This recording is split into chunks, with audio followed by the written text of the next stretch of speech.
या बहुजन समाज पार्टी को? नहीं, अगर बहुजन समाज पार्टी भी कुछ विधायक जीतती है हाँ। तो हम ऑब्वियसली सबसे पहले भाई अपनी पार्टी को समर्थन देंगे, ठीक है। उसके बाद जो है मुझे नहीं लगता कि हम किसी और को समर्थन देंगे, क्योंकि बहुजन समाज पार्टी अगर कुछ विधायक जीतती है तो हो सकता है अगर मिलजुल की भी हम सरकार बनाएंगे तो बहुजन समाज पार्टी को समर्थन दे सकते हैं। लेकिन आम आदमी पार्टी, ना बीजेपी, ना कांग्रेस, इन तीनों पार्टियों में से किसी को समर्थन नहीं जाएगा। अगर जाएगा तो अपने बहुजन की पार्टी के लिए समर्थन जाएगा, नहीं तो कोई समर्थन किसी के लिए नहीं है। दिल्ली में परिस्थिति लग रही है कि दलित बहुजन समाज का जो पार्टियां हैं मिलजुल कर सरकार बना सकती है दिल्ली के अंदर। भाई बिल्कुल बना सकती है। मैं तो ये और कहता हूँ कि दोनों को गठबंधन में चुनाव लड़ना चाहिए। हमने तो भाई इस बात को जो है, हमने बीएसपी के भी नेताओं से ये बात कही, हमने आज़ाद समाज पार्टी में भी हमारे सीनियर लीडर्स हैं, उनसे हमने ये बात कही कि भाई दोनों को साथ में मिलकर ही लड़ना चाहिए, क्योंकि हमारी आबादी सबसे ज़्यादा है। आज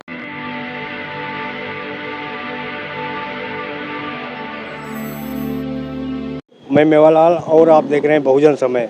साथियों, आज हमारे साथ भीम आर्मी आज़ाद समाज पार्टी के नेताजी हैं। इनसे जानूंगा कि आखिर भीम आर्मी आज़ाद समाज पार्टी दिल्ली में किस तरह से लड़ाई लड़ रही है, क्या चुनाव यहाँ पर खाता खोलेगी। इनसे जानूंगा कि आखिर आज़ाद समाज पार्टी किस स्तर पर काम करे। सर, आपका परिचय?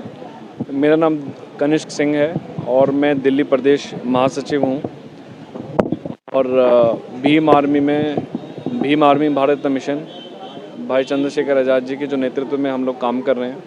2016 से मैं जो है मिशन मूवमेंट में जुड़ा हुआ हूँ और संगठन का बहुत पुराना व्यक्ति हूँ। जी सर, आज ये कॉन्स्टिट्यूशन क्लब में जो यहाँ पर एक पीसी हुआ था, यहाँ आने का कारण क्या है?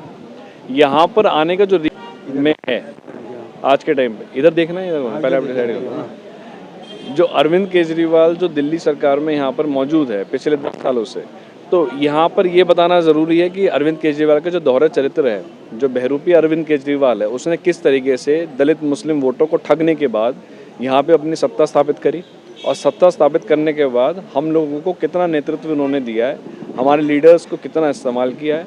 और दिल्ली परिस्थितियाँ हैं, जो सड़कों की परिस्थितियाँ हैं और जो खुली हुई नालियाँ हैं, उसकी क्या परिस्थिति है, वो बताने के लिए ही हम यहाँ पर आज पीसी रखी गई थी कि दिल्ली में जो अरविंद केजरीवाल बाबा साहब अम्बेडकर का बहुत बड़ा अनुयायी समझता है अपने आप को, वो एक नंबर का ढोंगी है। आप लोग ढोंगी कर रहे हैं, पाखंडी कर रहे हैं, केजरीवाल जो दलित विरोधी आप बोल रहे हैं, लेकिन यहाँ के जनता जो है, दलित जो है, उनको आज तीसरी बार मुख्यमंत्री बनाने के तुला हुआ है। कहाँ तुला हुआ है? मुझे तो नहीं दिख रहा है। मैं ग्राउंड पर अभी हम आज़ाद समाज पार्टी के हमारे जो है 15 प्रत्याशी चुनाव लड़ रहे हैं, ठीक है। मैंने जो है 10 से ज़्यादा विधानसभाओं में मैंने पर्सनली जो है दलित बस्तियों में जा के मीटिंगें करी हैं, तो मेरे को तो कहीं नहीं दिख रहा है। मैंने मुस्लिम समाज में भी पाए कि जिस टाइम पर कोविड में मौलाना साद साहब पे FIR कराने का काम अरविंद केजरीवाल ने किया। दलित समाज में जो है जैसे मान्यवर है हमारे राजेंद्र पाल गौतम जी जो हैं, जिन्होंने जय भीम योजना जैसी योजनाएं शुरू करी, उसको भी बंद कराने का काम अरविंद केजरीवाल ने किया। और फिर जब बाबा साहब अम्बेडकर की जो दी हुई जो 22 प्रतिज्ञा हैं, वो प्रतिज्ञा जब उन्होंने पढ़ी हैं, उसके बाद उनको कैबिनेट से निकाल दिया, उनको पार्टी से निकाल दिया और आज जो है उनको दोबारा जो है ज़मीन में गाड़ने का काम करा। तो आप ये बताइए कि वो दलितों के लिए तो कोई काम कर ही नहीं रहे ना। आप क्या कह रहे हो कि यहाँ पे सरकार बन रही है? मैं इसलिए कर रहा हूँ सर, यहाँ 2 बार यहाँ मुख्यमंत्री बने हैं तो दलितों के वोट से बने हैं ना। मैं वही तो आपको बताना चाह रहा हूँ कि 2 बार मुख्यमंत्री बने हैं, मुफ्त की रेवड़ी देकर मुख्यमंत्री बन गए। इस बार जो है मुफ्त के किसी भी रेवड़ी और मुफ्त बिजली और पानी के मुद्दे पर कोई भी दलित समाज, मुस्लिम समाज, गरीब जो यहाँ पर व्यक्ति है दिल्ली का, वो अरविंद केजरीवाल को वोट नहीं देने वाला। ये मैं आपको अपनी गारंटी आपको बता दूं, कोई वोट नहीं दे रहा। क्या लग रहा है दिल्ली में किसकी सरकार बनने जा रही है? देखिए, दिल्ली में जो है ना मिली हुई सरकार 2 सरकारें करेंगी, क्योंकि किसी की मजबूत सरकार नहीं बन रही है। आज़ाद समाज पार्टी के खुद जो है 15 प्रत्याशी यहाँ पर लड़ रहे हैं, जिसके अंदर से उम्मीद है कि हम 4 से 5 प्रत्याशी इस बार विधानसभा में भेजने का काम करेंगे जी। लेकिन भाजपा कह रही है, अरविंद केजरीवाल कह रहे हैं कि ये वोट कटवा है जो चुनाव लड़ रहे हैं। आप ये बात कहिए, ये उनकी बौखलाहट दिखाती है कि वो आज हमारे पार्टी के बारे में बात कर रहे हैं। अगर हमारी पार्टी की चर्चा हो रही है, अगर मीडिया में, मेन स्ट्रीम मीडिया में भी अगर हमारी पार्टी की चर्चा हो रही है और हमें वोट कटुआ कहा जा रहा भी है, तो मैं कह रहा हूँ कि ये तो उनकी बौखलाहट दिखा रही है कि उनको ये बात तो पता चल गई कि हमारा समाज अब हमारे साथ आ रहा है और हम इस बार वोट पा रहे हैं। और इस बार जो है हो सकता है कि इस बार हम 15 के 15 सीटें ना जीतें, लेकिन ये भी पक्की बात है कि 3 से 4 विधायक हम इस बार दिल्ली विधानसभा में भेजने का काम जरूर करेंगे। नगीना की तरह दिल्ली में भी दलित समाज, मुस्लिम समाज चंद्रशेखर आजाद की तरफ लौट रहे हैं। नगीना में जिस तरीके से लोगों ने, वहाँ के लोगों ने वोट देने का काम किया, बिल्कुल लौट रहे हैं, और क्यों नहीं लौटेंगे आप ये बताइए।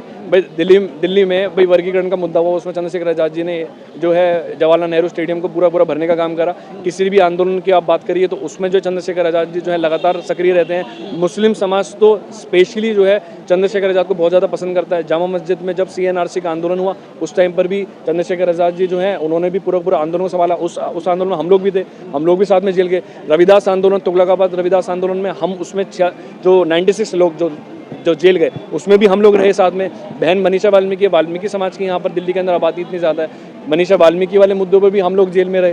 तो मुझे नहीं लगता कि कोई भी बहुजन अगर आंदोलन की बात करें, जो यहाँ पर दलितों में सबसे ज़्यादा जो आबादी जाटव चमार की और वाल्मीकि समाज और मुस्लिम समाज है, इन 3 लोगों को भी अगर हम लोगों को वोट मिलता है ना, उससे भी जो है हम अपनी 3-4 विधायकों को जिताने का काम करेंगे। क्योंकि हमने अपनी विधानसभा में समीकरण देखे हैं। ओखला जैसी विधानसभा हो गई, गोकुलपुरी की हमारी SC विधानसभा हो गई, सीमापुरी की हमारी SC विधानसभा हो गई। इन 3 विधानसभा मजबूती से लड़ रहे हैं। तिलोकपुरी एक विधानसभा, वो भी SC विधानसभा, वो हम बड़ी मजबूती से लड़ रहे हैं। तो मुझे लगता है कि 3-4 विधानसभा में हमारा प्रत्याशी जो हैं विधानसभा में इस बार जरूर जाएंगे। सर एक चीज़ है कि जो दिल्ली में है बिजली, पानी और शिक्षा जो व्यवस्था कर रखी है केजरीवाल, उसको छोड़ करके आपके पास क्यों आएंगे?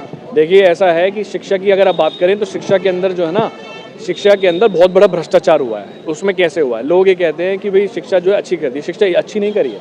उसमें क्या करा है उन लोगों ने? भ्रष्टाचार मैं आपको बताता हूँ क्या है। कि दिल्ली में सरकार जैसे हज़ारों सरकारी स्कूल है, उसके अंदर उन्होंने इंफ्रास्ट्रक्चर बेहतर करा। इंफ्रास्ट्रक्चर अगर स्कूल के अंदर AC लगाने से, TV लगाने से अगर शिक्षा अच्छी हो जाती ना, तो अभी तक हो चुकी होती, लेकिन नहीं है। आज अगर इक्वल एजुकेशन की हम बात करें तो इक्वल एजुकेशन और इक्वल अपॉर्चुनिटी की बात अगर करें तो अरविंद केजरीवाल वो नहीं कर रहे हैं। अगर हम हॉस्पिटल्स की बात करें तो हॉस्पिटल्स में बेड अवेलेबल नहीं है। कोविड के टाइम पर आपके कितने हज़ारों लोगों को, सीमापुरी जैसी विधानसभा की मैं बात कर लूँ, सीमापुरी वाली विधानसभा के अंदर ही हज़ारों लोगों को आपने देखा होगा ना कि किस तरह से वो बेचारे जो उनकी जो शव थे, क्या शमशान घाट में क्या स्थिति थी। तो आप कौन से इंफ्रास्ट्रक्चर की बात कर रहे हो? कोविड के अंदर बहुत बुरा हाल था। तो हेल्थ इंफ्रास्ट्रक्चर में फेल, एजुकेशन सिस्टम में फेल। इवन प्राइवेट स्कूल के अंदर जो 10-15% का जो आरक्षण होता है, आप ये देखिए अगर इक्वल एजुकेशन होती तो बराबर में बैठ के सुबह के टाइम पर मॉर्निंग के टाइम पे क्लासेस होती हैं। तो जो बच्चा स्कूल में फीस अच्छी दे रहा है, महंगी शिक्षा में जा रहा है और ज़्यादा फीस दे रहा है, तो वो क्या कर रहा है? वो सुबह के टाइम पर उनकी क्लासेस होती हैं। और जो दलित बच्चा है, जो गरीब तबके का आदमी है, जो EWS से आया हुआ, किसी तरीके से उसको वो मिल गया है, अगर एडमिशन मिल गया तो उसकी क्लासेस हो रही हैं कब? शाम में। आप ये सोचो कि सुबह और शाम में भी वो है, टीचर्स सेम नहीं है, टीचर्स भी वहाँ पे सेम नहीं है। मैं खुद देखी है। तो आप ये बताइए कि इक्वल एजुकेशन नहीं दी जा रही, इक्वल हमारे पास हेल्थ इंफ्रास्ट्रक्चर नहीं है, और आप कह रहे हो कि जो है मुफ्त की वो सब कुछ हो रहा है। कुछ भी नहीं है। जो बस में जा रही है, फ्री में जा रही है, तो जो फ्री में बस में उनका कम 2000 तो बच रहा है ना सर उनको। साहब क्या कहते थे, माननीय प्रकाश राम साहब कहते थे भाई अगर ये फ्री की हर चीज़ अगर वो करी जाए, अगर आप फ्री पे अगर वोट दोगे तो आपका समाज तो हमेशा जो है दबा कुचला और शोषित समाज ही रहेगा। आपको इतना कम से कम करना पड़ेगा कि आपको एक परिवार में एक व्यक्ति को कम से कम इस लायक बना दें कि आप जो है वहाँ पे 15,000, 20,000, 25,000, 50,000 तक जो है उसको रोज़गार मिले। रोज़गार की लड़ाई है। अगर आपके पास 50,000 रुपये घर में आपकी आएगा सैलरी, अगर 1 लाख रुपए महीने की सैलरी आपके घर में आएगी, अगर मेरे घर में अगर 1 लाख रुपए 2 लाख रुपए सैलरी मेरे घर में आती है, तो मुझे 2,000 रुपये की फ्री की बस में मैं क्यों जाऊँगा? जेब कटवाता हुआ, वहाँ पर भी जेब कटती है, वहाँ पर भी हमारी महिलाएं सुरक्षित नहीं है। आप उसके बाद ही तो दिल्ली सरकार ने जो CCTV कैमरा लगवाए, उससे पहले CCTV कैमरे तो नहीं थे। रेप के केसेस होते हैं, निर्भया कांड जैसी स्थितियाँ यहाँ पर होती हैं। तो मुफ्त की चीज़ें जो अगर आपको दी जाती है ना, तो आपको समझ में आ जाना चाहिए कि मुफ्त की चीज़ें जो है ना आपका वोट खींचने के लिए ही की जा रही हैं। और इस बार जो है दिल्ली सरकार में आम आदमी पार्टी नहीं आने वाली, ये गारंटी हमारी है।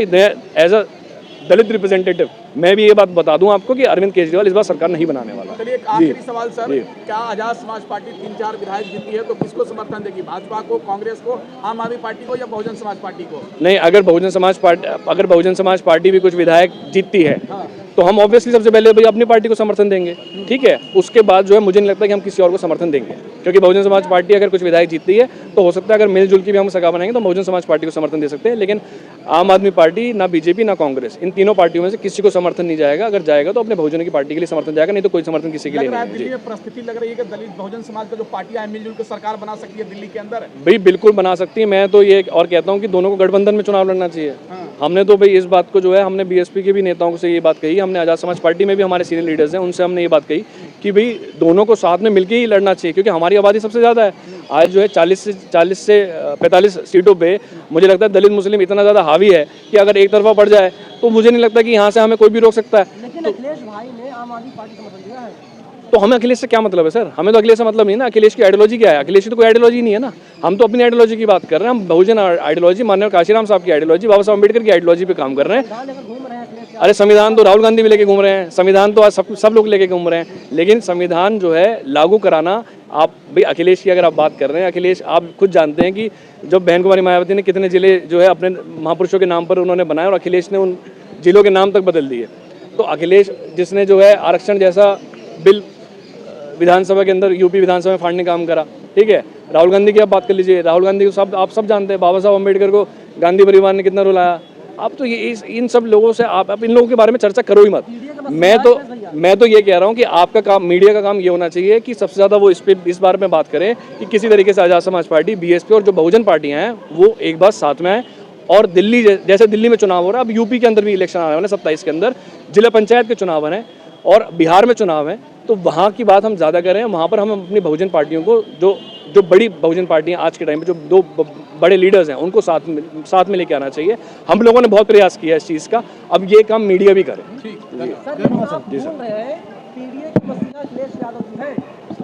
मुझे नहीं पता, वो मीडिया को पता होगा। मुझे नहीं पता कि आप ये बात कैसे कह रहे हैं कि ये मीडिया के किस पत्रकार ने पीडीए के, अरे तो पीडीए के बारे में क्यों बात करूं सर? मैं पीडीए का भी प्रमोशन क्यों करूं? हमें जब हमारे लिए, जब माननीय काशीराम साहब हमारे लिए बहुजन आंदोलन दे चुके हैं, हमारे पास उसका ब्लूप्रिंट है, हमें पता है कि हमें कैसे चलना है। तो पीडीए जैसी चीज़ों का हम प्रचार भी क्यों करें? मैं तो नहीं करता। अगर मीडिया इस चीज़ का, पीडीए जैसी चीज़ों का अगर प्रचार करती है तो मैं कह रहा हूँ वो भी गलत है। स्पेशली बहुजन मीडिया को भी एक ही चीज़ पे काम करे, माननीय काशीराम साहब को जो ब्लूप्रिंट है उस पर काम करो, उसके अलावा कोई पीडीए जैसी चीज़ नहीं है, वो सब दोगलापन है। जी सर। अगर आपको लगता है कि हमारा काम बहुजन समाज के लिए महत्वपूर्ण है, तो आप हमें आर्थिक सहयोग के लिए सीन दिखाए गए QR कोड स्कैन और फोन पे और गूगल पे और UPI और बैंक अकाउंट में कर सकते हैं। फोन पे, गूगल पे 9250529129, UPI 9250529129@YBL। Bank account state bank of India AC 1042994628, IFSC code SBIN 00066563। आपका छोटा से छोटा सहयोग समाज और हमें और मजबूत करेगा, जिससे हमें बहुजन पत्रकारिता में और निष्पक्ष बनाने में मजबूत करेगा। जय भीम, जय भारत।